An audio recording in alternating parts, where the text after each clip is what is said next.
We're always talking about exceptional medicine. And the point of that, and I always want to make this clear, it's exceptional you. You're the one who's the exception of the rule. The Journal of Clinical Endocrinology and Metabolism, it's about hormones. They have been studying the effect of different nutrients in different groups of people. And what they found out is that if I take a vitamin D pill and you take a vitamin D pill, it's going to be different based on your body weight, based on your absorption, based on your sun exposure, based on a lot of things. I do vitamin D levels all the time in my practice. A vitamin D level should be between, according to lab, between 30 and 100. I like it high, 70 to 80, that's great. 5,000 units of vitamin D3 a day usually is enough to get there. Some people need to do a couple or 3 of them in order to get there. But what they found is, if you're overweight, the rules don't apply necessarily. 30 to 50% less vitamin D. And the reason that they're saying that is because it goes into the fatty tissue and gets dispersed and is not available to tissues. If you're obese, if you're overweight, so many of the rules don't apply to you the way that they do to people who are non-obese. Half the people that are in our country are close to obesity, if not there. So I find it fascinating that we do studies and say, well, we know that XYZ in this gigantic group of people, they're not the same. This same journal review, this is the New England Journal of Medicine review of all the literature that has come out, said that multivitamin supplements don't have any benefit, and they might be harmful.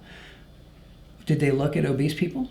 Did they look at dietary preferences? Did they look at intestinal health? No, they didn't look at any of that stuff.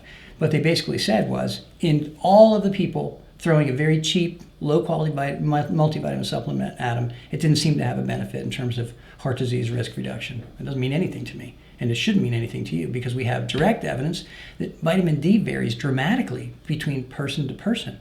That's just one. A multivitamin has many, many nutrients in it, a broad spectrum of nutrients, and who knows the benefits that you're getting. We do know that multivitamin, even the cheapest ones, a very inexpensive one, has a 35% risk reduction in cancer in the whole population.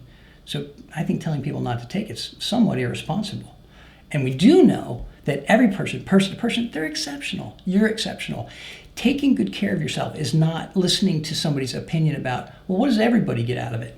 I'm not really as interested in that as what you get out of it. If you get something out of a treatment of any kind, exercise, nutrition, supplementation, it's about you. It's exceptional you. And with this article, this vitamin D article, we know clinically proven that vitamin D at the same dose, same quality, same product, you have a 30 to 50% difference based on somebody's body mass index. So don't take it for granted, and don't take some conventional medical article saying that nutritional supplementation is bad for you at its face value. Get with somebody who understands this. There's a test called a SpectraCell test. It shows your intracellular nutrition concentration. Do you have B vitamins and C and glutathione in your cells? You can be studied. Is it working for you? Is it making a difference for you? Get with somebody who knows what they're doing on that. Get with a good doctor. We're better together.